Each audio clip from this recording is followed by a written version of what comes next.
हाय दोस्तों, welcome to the Nobel chemistry classes. Today we learn polymers. Polymers क्या होता है या पॉलीमर्स ये वर्ड आया कहाँ से? तो पर्टिकुलरली इसमें का मर it is a Greek word जिसका मतलब होता है यूनिट्स और पार्ट्स, और पॉली का मतलब होता है बहुत सारे, मेनी। तो इन दोनों मिलके आता है पॉलीमर, यानी ऐसा कंपाउंड जो बहुत सारे छोटे छोटे यूनिट से बना हुआ है, जिसे हम कहते हैं मोनोमर्स। तो बहुत सारे मोनोमर्स आपस में जुड़ के जो एक बड़ा कंपाउंड बनता है उसे हम कहते हैं पॉलीमर।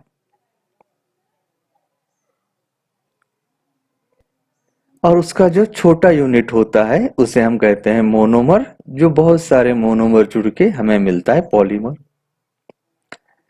मोनोमर छोटा यूनिट होना चाहिए और वो रिएक्टिव मॉलिक्यूल्स होना चाहिए। बहुत सारे मोनोमर्स कोवैलेंट बॉन्ड से जुड़कर पॉलीमर बनाते हैं, और मोनोमर का कन्वर्जन पॉलीमर में होने की जो प्रोसेस है उसे कहते हैं पॉलीमराइजेशन।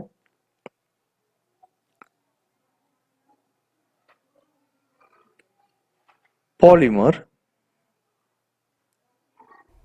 बेसिकली यूज होता है हमारे डेली लाइफ में बहुत सारे जगहों पर।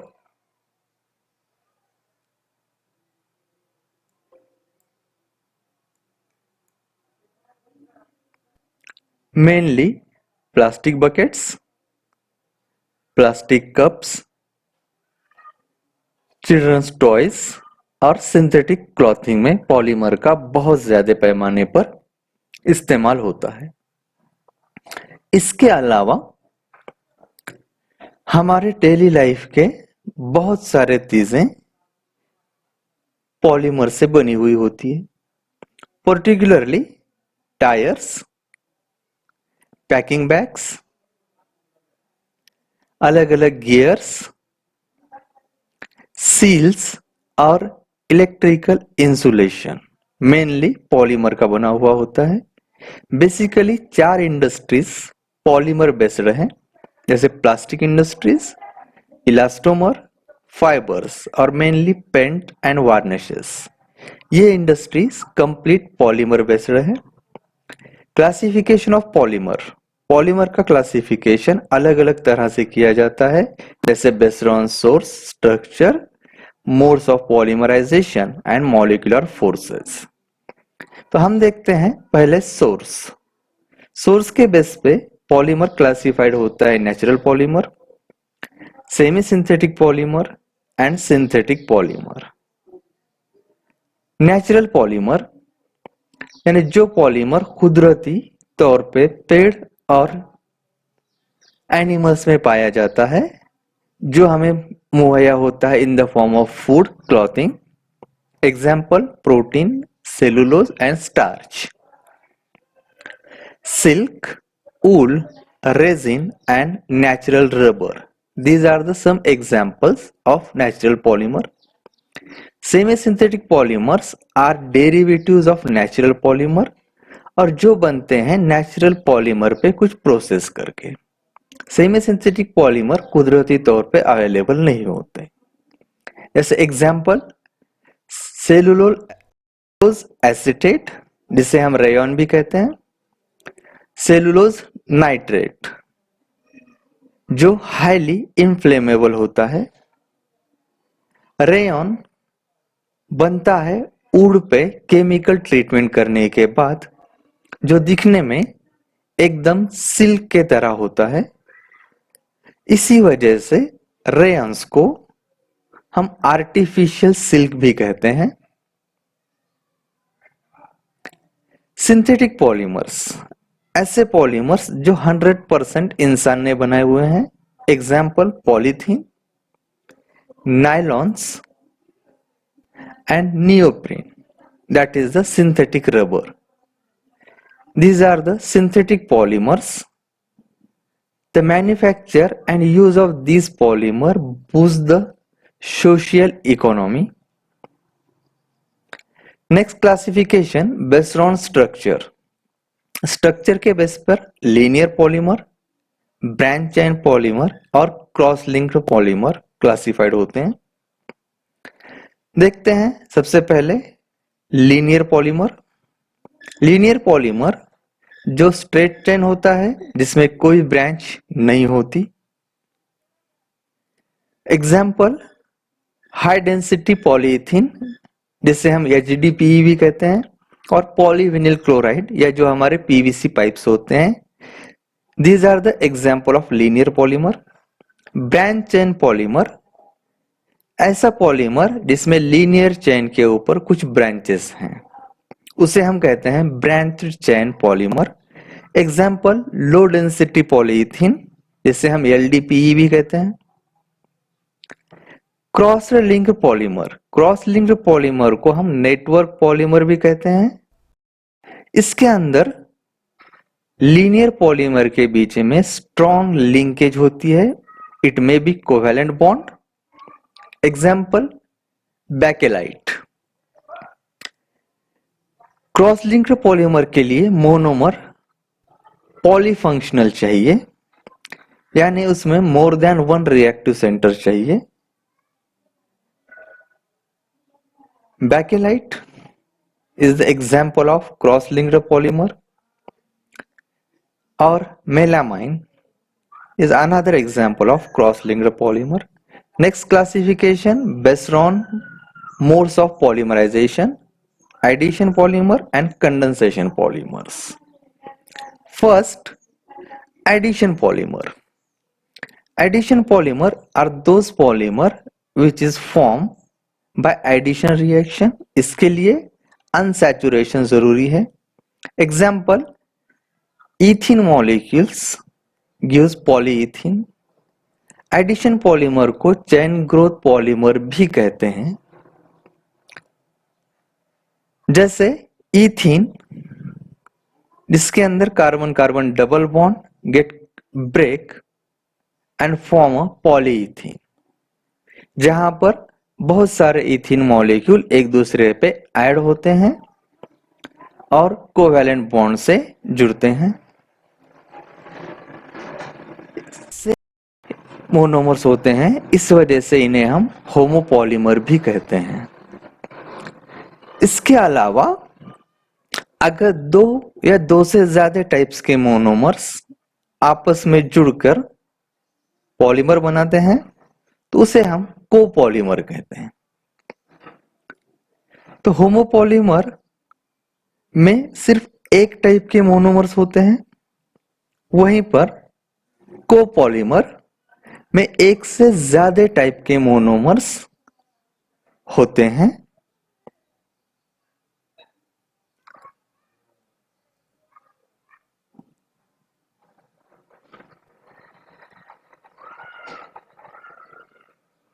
Copolymers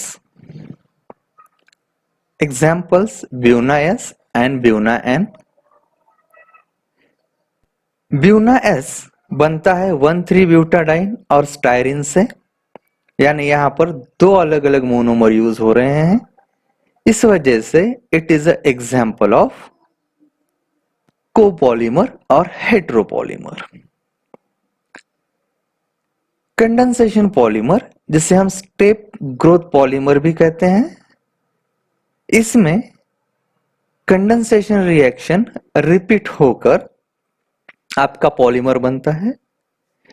जैसे एग्जाम्पल इथिलीन ग्लाइकॉल बायफंक्शनल है क्योंकि इसमें दो OH ग्रुप हैं जो दोनों साइड से रिएक्ट हो सकता है। कंडेंसेशन रिएक्शंस ऐसे रिएक्शन जहां पर दो मॉलिक्यूल कंबाइन होके एक स्मॉल मॉलिक्यूल एलिमिनेट होता है, जैसे वाटर। कंडेंसेशन रिएक्शंस का बेसिक एग्जांपल पॉलिस्टर, जहां पे इथिलीन ग्लाइकॉल और टेरेप्थेलिक एसिड कंडेंस होके हमें मिलता है पॉलीइथिलीन और साथ में वाटर मॉलिक्यूल। दो अलग अलग मोनोमर्स होने की वजह से इसे हम हेटेरोपॉलीमर भी कहते हैं। Some examples of condensation polymer terylene, जिसे हम डायक्रॉन भी कहते हैं, नायलॉन 6,6 और nylon 6। These are the some example of condensation polymer. Suppose we have two monomers, monomer A and monomer B.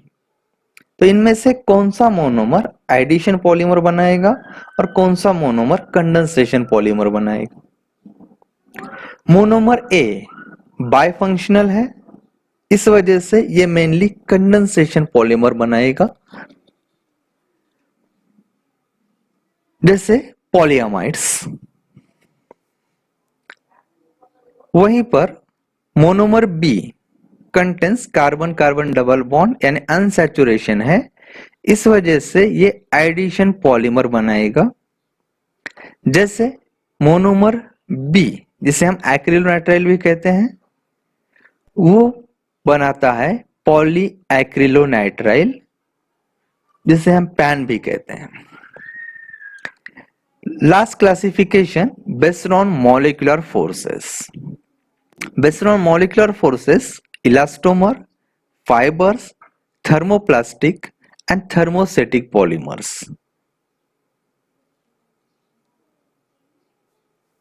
First, elastomer. Elastomers means those polymer which shows elastic property, यानी जिसे खींचने के बाद वो स्ट्रेच होता है और फोर्स रिलीज करने के बाद they gain their original position, जैसे कि हमारा रबर। पर्टिकुलरली इलास्टोमर्स में वीक वंडरवॉल फोर्स होता है, कुछ क्रॉस लिंक होती है और बहुत सारे इलास्टोमर्स हेटेरोपॉलीमर या कोपॉलीमर्स होते हैं, जैसे example Buna S, Buna N, neoprene and natural rubbers.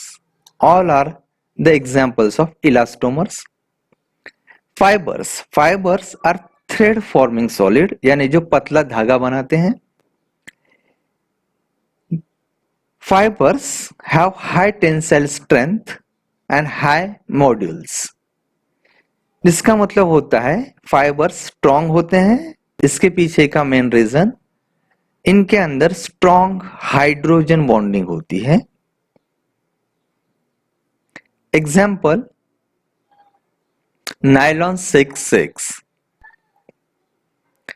Polyester.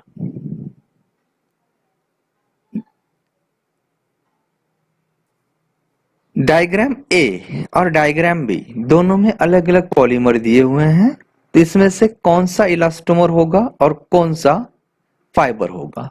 तो डायग्राम ए जिसके अंदर chains are closely packed which makes structure crystalline in nature, मतलब ये काम करेगा एज अ फाइबर जिसके अंदर मेनली हाइड्रोजन बॉन्ड होंगे। वहीं पर डायग्राम बी इलास्टोमर शो करेगा क्योंकि इनके अंदर क्रॉस लिंकिंग बहुत कम है और मॉलिक्यूल्स टाइटली पैक नहीं है due to the less intramolecular force. Last, thermoplastic polymer. ऐसे पॉलीमर्स जो गर्म करने के बाद सॉफ्ट होते हैं और ठंडा करने के बाद हार्ड होते हैं, उन्हें हम कहते हैं thermoplastic polymers. Particularly thermoplastic polymers में लीनियर चेन और उसके ऊपर कुछ ब्रांचेस होती हैं। The intermolecular force are intermediate, यानी जो उसमें इलास्टोमर से इंटरमोलिकुलर फोर्स ज्यादा होता है और फाइबर से कम होता है। हीट करने के बाद ये सॉफ्ट होते हैं, ठंडा करने के बाद ये हार्ड होते हैं। केमिकली प्लास्टिक अल्टर होता है, यानी ये हम रिसाइकल कर सकते हैं और रीमोल्ड कर सकते हैं। Examples polystyrene, polyethylene, Teflon and PVC are the examples of thermoplastic polymer. Thermoplastic polymer के बाद आता है हमारा thermosetting polymers. Thermosetting polymers generally cross linked polymer होते हैं, यानी ऐसा प्लास्टिक जो हीट करने के बाद एकदम हार्ड मटेरियल फॉर्म करता है, जिस पर हीट और इलेक्ट्रिसिटी का इफेक्ट नहीं होता है, उसे हम कहते हैं थर्मोसेटिक पॉलीमर। मेनली इसके अंदर हाई ब्रांचेस और क्रॉस लिंक होते हैं, जो हीट करने के बाद और ज्यादा क्रॉस लिंक फॉर्म करते हैं। Once cross linking is form, उसे अगर फिर से हीट किया जाए तो ये डिकम्पोज होते हैं, यानी उसके अंदर के क्रॉस लिंक ब्रेक होते हैं और वापस से ये ओरिजिनल पोजीशन पे नहीं आ सकता। इस वजह से थर्मोप्लास्टिक पॉलीमर हम रिसाइकल और रीमोल्ड नहीं कर सकते। Examples Bakelite, melamine and urea formaldehyde resin are some examples of thermostatic polymers. So these are the classification of polymer. Next point we will see in next class. Thank you.